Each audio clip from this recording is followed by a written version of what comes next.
नमस्कार, बहुत स्वागत है आप सभी का। आप देख रहे हैं न्यूज इंडिया और आपके साथ मैं हूं मनीषा शर्मा। आज राजस्थान के अनूपगढ़ से देश के सेना प्रमुख जनरल उपेंद्र द्विवेदी ने सैनिकों को संबोधित किया और सैनिकों को संबोधित करते हुए कहा कि अगर पाकिस्तान नक्शे पर रहना चाहता है, मैप पर रहना चाहता है, तो उसे राज्य प्रायोजित आतंकवाद को रोकना ही होगा। उन्होंने साफ कह दिया कि इस बार हम वही कोई संयम नहीं दिखाएंगे और अगर उकसाया भी गया तो कदम भी आगे जाएंगे। उन्होंने जवानों को तैयार रहने का निर्देश दिया और ये भी साफ कह दिया कि ईश्वर की कृपा से उनको बहुत जल्द एक और मौका मिलने वाला है। ये बड़े संकेत उन्होंने दिए हैं। ये चेतावनी वहीं से आई है जहां ऑपरेशन सिंदूर 1.0 के दौरान 7 मई को पीओके और पाकिस्तान में ठिकानों पर सटीक कार्रवाई कर कई आतंकी ठिकाने तबाह किए गए, नेस्तनाबूद किए गए। उस हमले में सैकड़ों आतंकवादियों के मारे जाने और पहले के पहलगाम हमले का जवाब दिए जाने का जिक्र भी सामने आया। तो वहीं वायुसेना प्रमुख air chief marshal Amarpreet Singh ने यानी एपी सिंह ने भी ऑपरेशन सिंदूर की सफलता और तीनों सेनाओं के समन्वय की सराहना की। उन्होंने कहा कि देश की रक्षा क्षमता आत्मनिर्भर बनाने की दिशा में काम जारी है। उन्होंने ये भी बताया कि आतंकी ठिकानों का स्वरूप बदल रहा है, छोटे ठिकाने बन रहे हैं और कुछ उत्तर पूर्वी दिशा की ओर सरेआम नहीं बल्कि दूर क्षेत्रों में शिफ्ट हो रहे हैं। इंटेलिजेंस के साथ किसी भी ठिकाने को नष्ट किया जा सकता है। दोनों वक्तव्यों का साफ संदेश एक जैसा ही है। कमोबेश हमारी सतर्कता और तैयारी लगातार बढ़ाई जा रही है। सेना और वायुसेना दोनों स्पष्ट कह रहे हैं, साफ कर रहे हैं। तो चुनौती रहेगी तो जवाब भी कड़ा और निर्णायक होगा। साथ ही साथ देश की आंतरिक सुरक्षा यानी इंटरनल सिक्योरिटी और सीमा सुरक्षा को लेकर मजबूत करने के कदम भी तेज किए जा रहे हैं। तो वहीं MEA ने भी प्रेस कॉन्फ्रेंस कर पाकिस्तान पर सीधा प्रहार किया। पहले आपको सुनवाते हैं सेना प्रमुख जनरल उपेंद्र द्विवेदी ने क्या कुछ कहा। भारत देश पूरी तैयारी के साथ है और इस बार वो संयम नहीं रखेगा जो सिंदूर 1.0 में हमने संयम रखा। इस बार हम आगे की कार्रवाई करेंगे और कुछ ऐसी कार्रवाई करेंगे कि हो सकता है पाकिस्तान को सोचना पड़े कि उसे इतिहास में भूगोल में रहना है कि नहीं रहना है। अगर उसे भूगोल में अपनी जगह बनानी है तो उसके लिए उसे जो स्टेट स्पॉन्सर टेररिज्म जिसको हम बोलते हैं, यानी कि उसका देश जो टेररिज्म को स्पॉन्सर कर रहा है उसे रोकना पड़ेगा। तो आप अपनी पूरी तैयारी करके रखिए और अगर परवरदिगार चाहेंगे, भगवान चाहेंगे, वाहिगुरु चाहेंगे तो बहुत जल्दी ही आपको मौका मिलेगा। और अब आपको सुनवाते हैं वायुसेना प्रमुख air chief marshal Amarpreet Singh ने इस पर क्या कुछ कहा। उन्होंने कहा हमने इतने जेट गिराए, आपने कुछ नहीं बोला। मैं अभी भी कुछ नहीं बोल रहा हूं उसके बारे में और ना मैं बोलना चाहूंगा। अगर वो सोचते उन्होंने मेरे 15 जेट गिराए हैं, उनको सोचने दो। I hope they are convinced about it and they will cater for 15 less aircraft in my inventory when they come to fight again. So why should I talk about it? तो मैं उसके बारे में आज भी कुछ नहीं बोलूंगा कि क्या हुआ, कितना नुकसान हुआ, नहीं हुआ, कैसे हुआ, क्या कुछ नहीं बताना चाहिए क्योंकि उनको पता करने दो ना। जैसे हम भी तो कुरेद के निकाल रहे हैं ना, हमने क्या कर पाए हम लोग, तो उनको भी निकालने दो। लेकिन ये बात आपको सब बड़ी क्लियर है कि आपने कोई एक ऐसी पिक्चर देखी है जहां पे हमारे किसी एयरबेस में कुछ गिरा हो, कुछ लगा हो, कोई हैंगर डिस्ट्रॉयड हो, कुछ हो। जो इतनी सारी पिक्चर्स हमने उधर की दिखा दी, वैसे एक भी पिक्चर वो नहीं दिखा पाए हमें। सो उनका जो नैरेटिव है वो आई थिंक उनके जो वो मनोहर कहानियां हैं। सो चलने दो, अच्छा है, उनको खुश रहने दो। एंड मे बी उनको अपनी पब्लिक को कुछ दिखाना है अपने साख बचाने के लिए। तो ये आपने एयर चीफ मार्शल का जो बयान है वो भी सुना। अब MEA का इस पर क्या कुछ कहना है वो भी आप सुन लीजिए। To your question, we have seen reports on protests in several areas of Pakistan occupied Jammu and Kashmir, including brutalities by Pakistani forces on innocent civilians. We believe that it is a natural consequence of Pakistan's oppressive approach and systemic plundering of resources from these territories which remain under its forcible and illegal occupation. Pakistan must be held accountable for its horrific human rights violations. और इसी पर हम चर्चा करने वाले हैं। हमारे साथ कुछ खास मेहमान जुड़ रहे हैं, आप सभी का तारुफ उनसे करवा देती हूँ। हमारे साथ जुड़ रहे हैं डिफेंस एक्सपर्ट के तौर पर retired brigadier SK Sahni ji. मैं शुरुआत आप ही के साथ करना चाहती हूं एसके साहनी जी, और कुछ ही देर में हमारे साथ यूके देवनाथ जी भी जुड़ेंगे, रिटायर्ड ग्रुप कैप्टन है, वो भी हमारे साथ डिफेंस एक्सपर्ट के तौर पर जुड़ेंगे।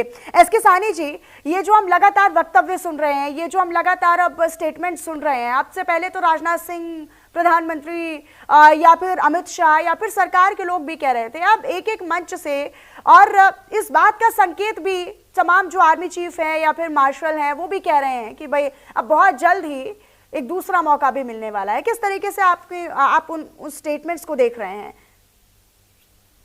जय हिंद मनीषा जी, अगर आप देखें जिस प्रकार से पैटर्न बन रहा है, आज हमारे चीफ ऑफ आर्मी स्टाफ ने बयान दिए, कल चीफ ऑफ एयर स्टाफ ने दिया बयान, उसके पहले रक्षा मंत्री ने कच्छ से दिया था, तो ये दर्शाता है कि हिंदुस्तान की जो आर्म फोर्सेज है एक अपने लीडरशिप के अंदर, मोदी जी की लीडरशिप के अंदर बिल्कुल तैयार है। और जो ऑपरेशन सिंदूर का वन का जो पॉज है वो दुश्मन को, पाकिस्तान जो देश है उसको सीरियसली लेना पड़ेगा। हमारी जो तैयारी है उनको मालूम है, क्योंकि सच के सामने झूठ कभी टिक नहीं सकता।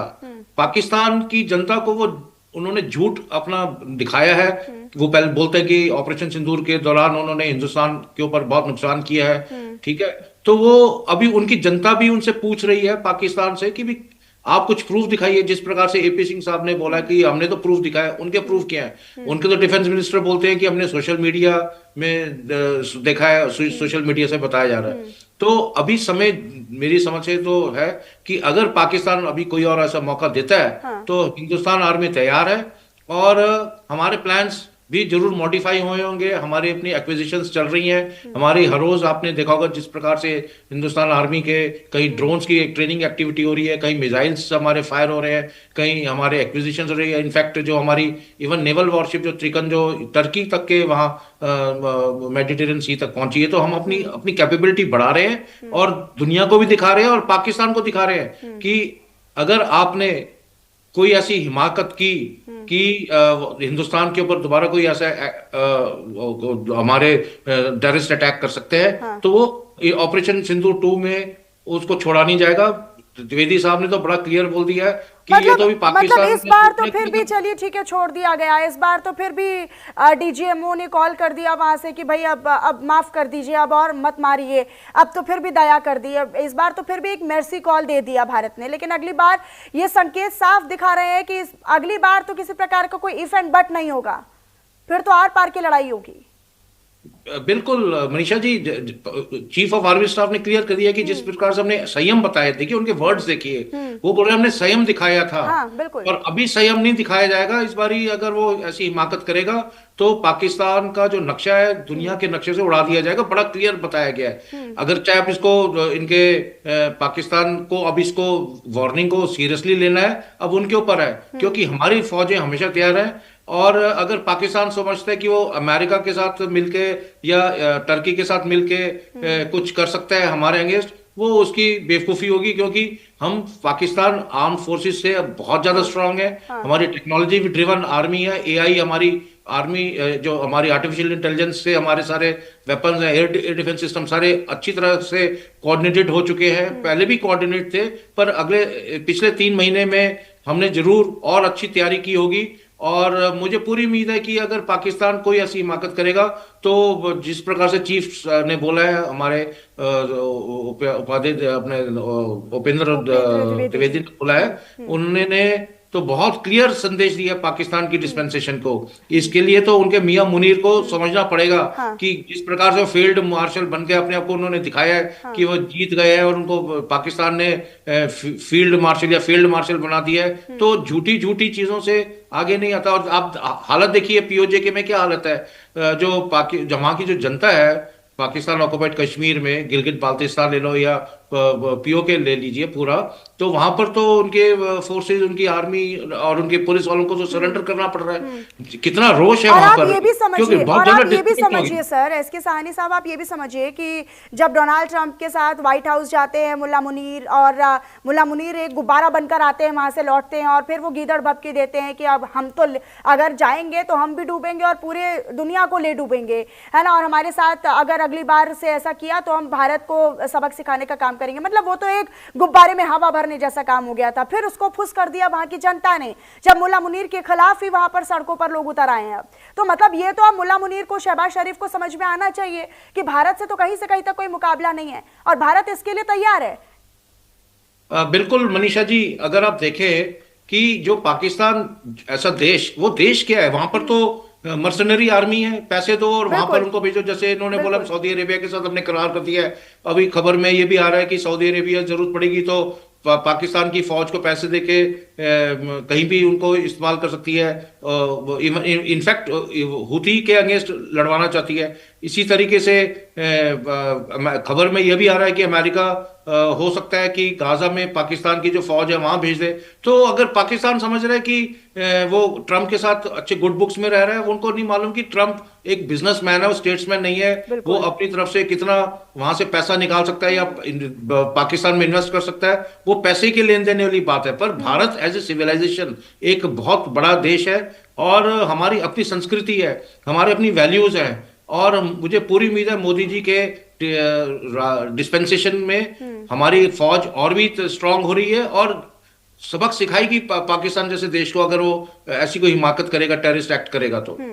अच्छा, इसके साथ किसी को घबराने की जरूरत नहीं। हाँ, उपेंद्र द्विवेदी जी अब दो टूक चेतावनी दे रहे हैं, एपी सिंह जी भी लगातार आप दो टूक चेतावनी दे रहे हैं और अलर्ट कर रहे हैं कि भाई पाकिस्तान अब भी एक मौका है, अगर आप आतंकवाद रोक देते हैं, आतंकवाद को खत्म कर देते हैं, उस पर स्टैंड लेते हैं तो ठीक है, फिर चीजें हो सकता है कि फिर वो बैक टू नॉर्मल हो जाए। लेकिन अगर आप आतंकवाद को पनाह देते रहेंगे, उसे पल्लवित पोषित करते रहेंगे, पालते रहेंगे, तो फिर आप भूल जाइए कि आपके साथ कोई मेर्सी कॉल हो सकता है।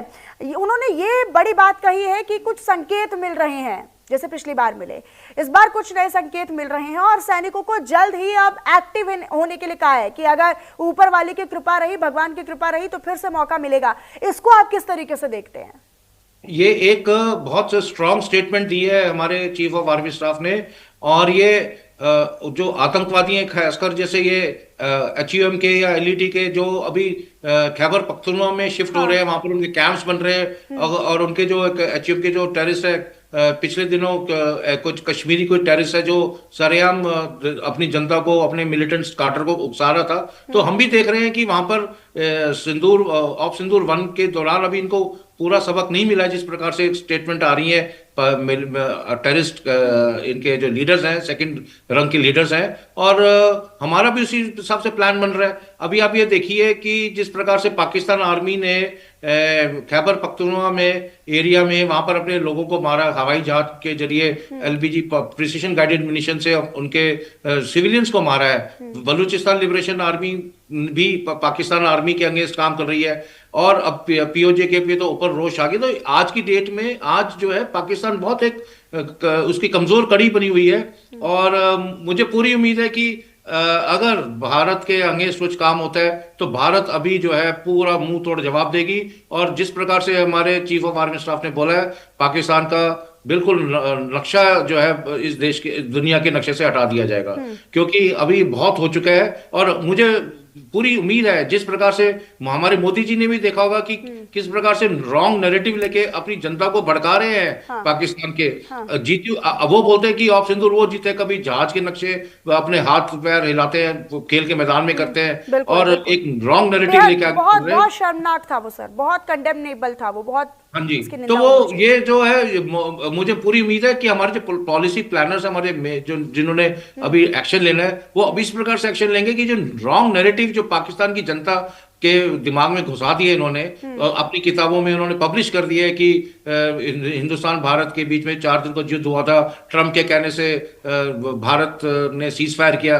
तो ये जो चीजें हैं, ये अभी इस नैरेटिव को भी, मुझे उम्मीद है इस नैरेटिव को मोदी जी ठीक करेंगे और पूरे और प्रूफ के साथ दिखाया जाएगा कि हम इनके अगेंस्ट कैसे काम। लेकिन अब बहुत इंपॉर्टेंट रोल जो है वो इंटेलिजेंस का भी आता है, इंटेलिजेंस टीम का भी आता है कि जहां पर अगर थोड़ी बहुत कोई कमी थी तो उसको किस तरीके से सुधारा जाए। और जैसे कि अब रिपोर्ट्स कहती हैं कि खैबर पख्तूनख्वा में छोटे छोटे कैंप्स बना रहे हैं आतंकी जो हैं, और जो नेस्तनाबूद किए गए वहां से हटकर अब नए ठिकाने ढूंढ रहे हैं जो आतंकी हैं, और फिर वो वहां से ट्रेन करेंगे और वहां पर वो कमांडिंग सेंटर खोल रहे हैं, या जो भी वो अपनी पूरी उस प्रोसेस में लगे हुए हैं।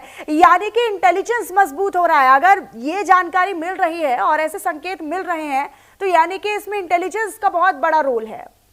मनीषा जी, बिल्कुल जैसे आपने बताया कि ये खैबर पख्तूनख्वा में एलईटी के और एचयूएम के काडर जा रहे हैं, ये इनका प्लान है, पाकिस्तान का प्लान है कि ये एलईटी के और एचयूएम के काडर खैबर पख्तूनख्वा में भेजे और वहां पर जो तहरीके तालिबान पाकिस्तान के काडर है जो इन पाकिस्तान आर्मी के अगेंस्ट लड़ रही है, ये इन काडर्स को उनके साथ लड़ाना चाहती है। ये भी हमारे पास खबर है, और हमारे पास तो ये भी खबर है कि इनके कैंप जो बन रहे हैं कहां पर है, उनका क्या लैटिट्यूड है, क्या लॉन्गिट्यूड है, और रजिस्टर हो रहे होंगे। और जो टीटीपी है जो अभी बिल्कुल पाकिस्तान आर्मी के बरखिलाफ हो रखी है, और अफगानिस्तान के जो अभी फॉरेन मिनिस्टर की विजिट आएगी अक्टूबर एंड में आ रही है, तो बताया जा रहा है कि अफगानिस्तान जो तालिबान जो है, हम एज ए उनके जब फॉरेन मिनिस्टर आएंगे किस प्रकार से हमारा तालमेल होगा, और अगर पाकिस्तान कोई हिमाकत करता है कुछ हमारा, जैसे पहलगाम का जो इंसिडेंट अगर दोबारा ऐसा कुछ करता है तो हम उनके अगेंस्ट मुझे पूरी उम्मीद है अफगानिस्तान तालिबान भी हमारे साथ होगी इस मामले में। अच्छा, एसके सानी साहब, ये पहलगाम में जिस तरीके से एक टेरर अटैक होता है, धर्म पूछ कर मारा जाता है, उसके बाद से लगातार हम ऑपरेशन सिंदूर चलाते हैं, और ऑपरेशन सिंदूर तो अभी भी कंटिन्यू है, चाहे हम डिप्लोमेटिक तरीके से बात करें या फिर हम उसको सिक्योरिटी पर्पस से जोड़कर देखें, तो फिर वो सुरक्षा के लिहाज से भी और कूटनीति के लिहाज से भी जारी है। हम कूटनीतिक स्तर पर भी पाकिस्तान को अलग थलग कर उसे छोड़ दे रहे हैं, साथ ही साथ आर्थिक तौर पर जो इकोनॉमी है, जो अर्थव्यवस्था है पाकिस्तान की, वो तो पूरी तरीके से डामाडोल हुई है। आपको लगता है कि भारत का ये स्टैंड इस समय बहुत ज्यादा जरूरी है? मतलब यहां पर किसी प्रकार के कोई इफ एंड बट नहीं होना चाहिए, और आगे अगर पाकिस्तान इस तरह से सोच रहा है कि ऑपरेशन सिंदूर हो गया, इस बार कॉल कर लिया गया, इस बार शांति हो गई, इस बार फिर भी युद्ध विराम लग गया, अमेरिका, डोनाल्ड ट्रंप जो थे उनका इंटरफेरेंस यहां पर नजर आया जब वो अलग अलग मंचों से बोल रहे थे कि हमने युद्ध विराम करवाया, हालांकि ऐसा था नहीं। लेकिन क्या अमेरिका की आड़ में पाकिस्तान को छुपना महंगा पड़ेगा? क्या आपको लगता है कि किसी प्रकार का ऑप्शन अब पाकिस्तान के पास बाकी नहीं है? मनीषा जी, अगर आप देखें, अगर अब जब लास्ट अभी मैच हुआ है एशिया कप में, जब हमने इनके साथ खिलाड़ियों के साथ हाथ ही मिलाया और प्रेस कॉन्फ्रेंस ज्वाइंट नहीं की है और सभी ने देखा, तो पाकिस्तान को हमने एक एक्सपोज किया है कि हम उस कंट्री के साथ खेल तो रहे हैं क्योंकि ऑब्लिगेशंस है, पर जो है हम उनके साथ किसी भी मंच में हाथ नहीं मिलाने के लिए तैयार है। हमने तो अपनी ट्रॉफी को भी सैक्रिफाइस किया है अभी एशिया कप की। तो ये एक हमारा पॉलिटिकल विल भी दर्शा रहा है कि हम पाकिस्तान को हर एक एंगल में एक्सपोज करेंगे। और अगर वे सोचते हैं कि अमेरिका उनकी मदद के लिए आएगा, मुझे लगता है कि ये उनकी भूल होगी। अमेरिका के अपने इंटरेस्ट है, वो अमेरिका जो है, जो डोनाल्ड ट्रंप बहुत ज्यादा एक्सपोज हो रखे हैं, वो सबसे उनकी जो वीकनेस सामने आ गई है पूरे वर्ल्ड में। आज तो पुतिन ने भी अमेरिका के जो प्रेसिडेंट है ट्रंप को, उन्होंने उनको एक तरीके से बचकानी हरकत के लिए ताड़ा है और उन्होंने बोला है कि अब हिंदुस्तान बहुत स्ट्रांग है। प्राइम मिनिस्टर मोदी की उन्होंने बहुत तारीफ की है पुतिन ने। तो ये मुझे पूरी उम्मीद है कि जब भारत और रशिया जो एक हमारी जो एक स्ट्रैटेजिक फ्रेंडशिप बनी हुई है, स्ट्रैटेजिक अलायंस बनी है, हम मिलके इस रीजन को आगे करेंगे अनलेस अनटिल अमेरिका अपने तौर तरीके ठीक नहीं करता। अगर वो सोचता है कि टैरिफ और हमारे पर डाल के, और अमेरिका जो है ट्रंप जो है अपने लंच में उनको बुला के आसिम मुनीर को 3 बार इन्होंने बुलाया है और अभी शहबाज शरीफ को भी बुलाया था।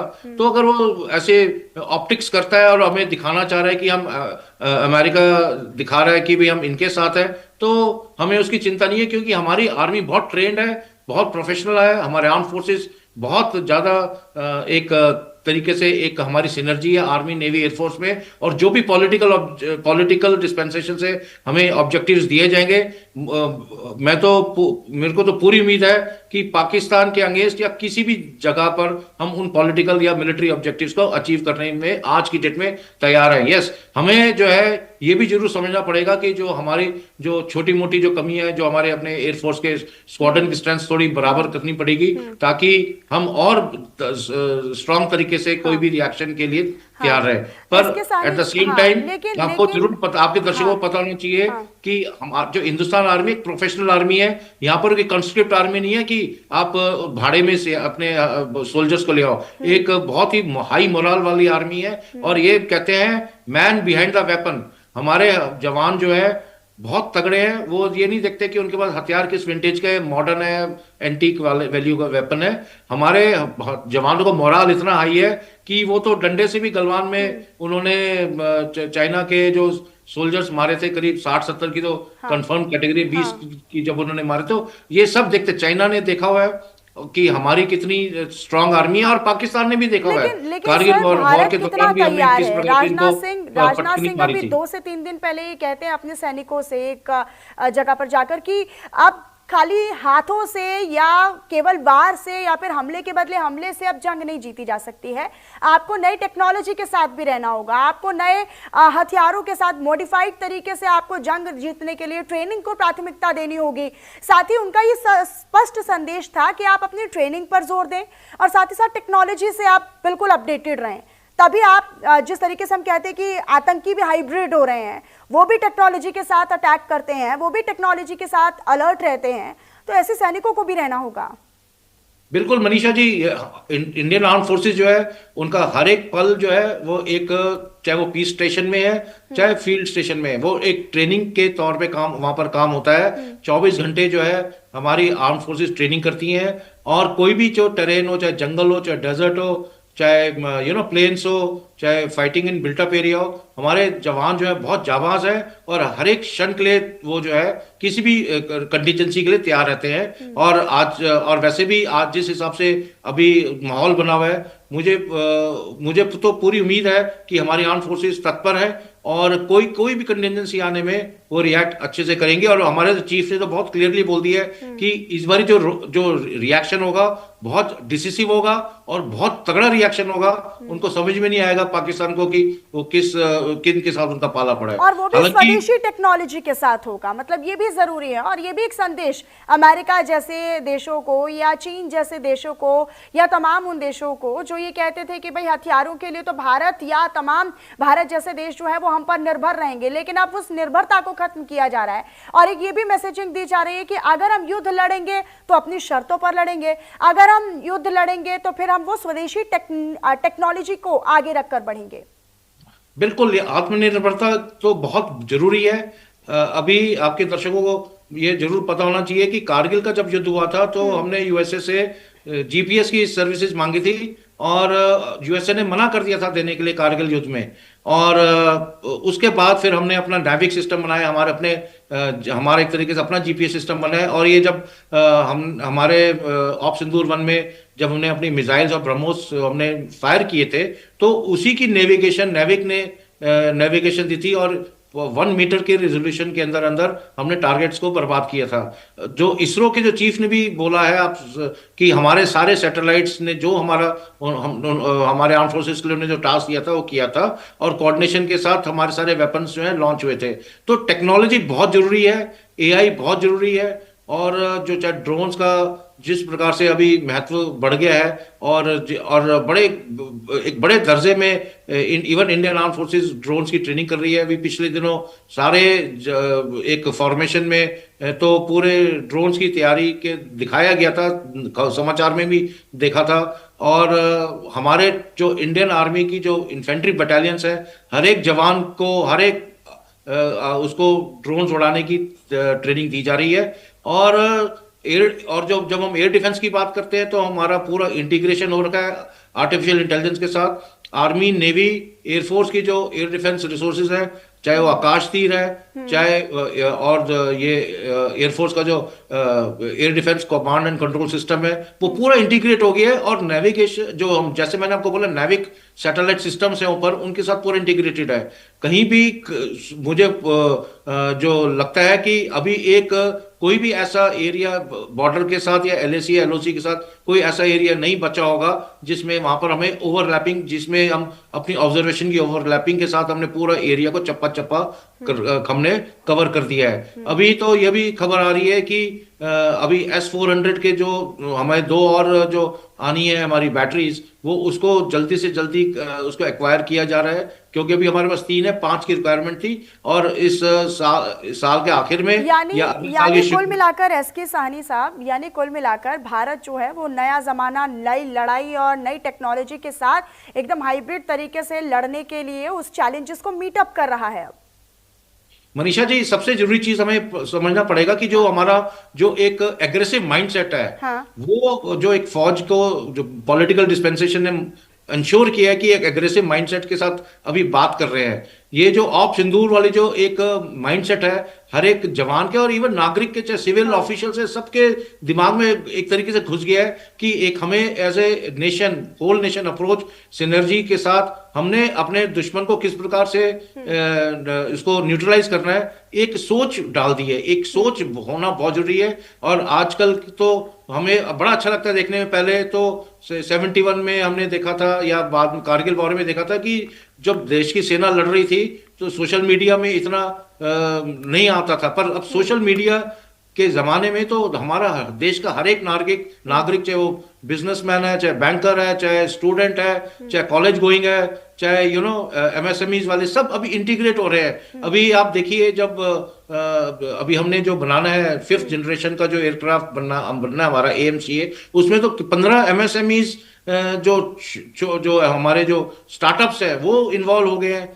तो हमारे जो यूथ है, जो हमारे इंजीनियर्स हैं, अब आप देखिए वो बहुत बड़े चढ़कर आगे आ रहे हैं। तो एक पूरी नई टेक्नोलॉजी, हमारे एक्विजिशन, हमारे जो प्रोडक्ट्स है, अच्छी टेक्नोलॉजी और चीप कॉस्ट, निश टेक्नोलॉजीज इनको बोलते हैं, जो अमेरिका के पास भी नहीं। 2 की कह दिया है कि भाई आतंकवाद अगर हो पाए तो खत्म कर लो, वरना तो फिर इसी तरीके से आपको जवाब मिलता रहेगा। और ऑपरेशन सिंदूर 2.0 के सख्त संदेश उन्होंने दे दिए हैं। और जिस तरीके से मैसेजिंग दी गई है, ये निश्चित तौर पर आने वाले समय के लिए बहुत बड़ी मैसेजिंग मानी जा सकती है। बहुत शुक्रिया ब्रिगेडियर साहब आपका हमारे साथ जुड़ने के लिए। एसके साहनी जी, आप हमारे साथ जुड़े डिफेंस एक्सपर्ट के तौर पर, और आपने हर पहलू पर अपना विश्लेषण बहुत बेहतर तरीके से रखा। यहाँ पर एक छोटे से ब्रेक के लिए, खबरों का सिलसिला लगातार जारी है।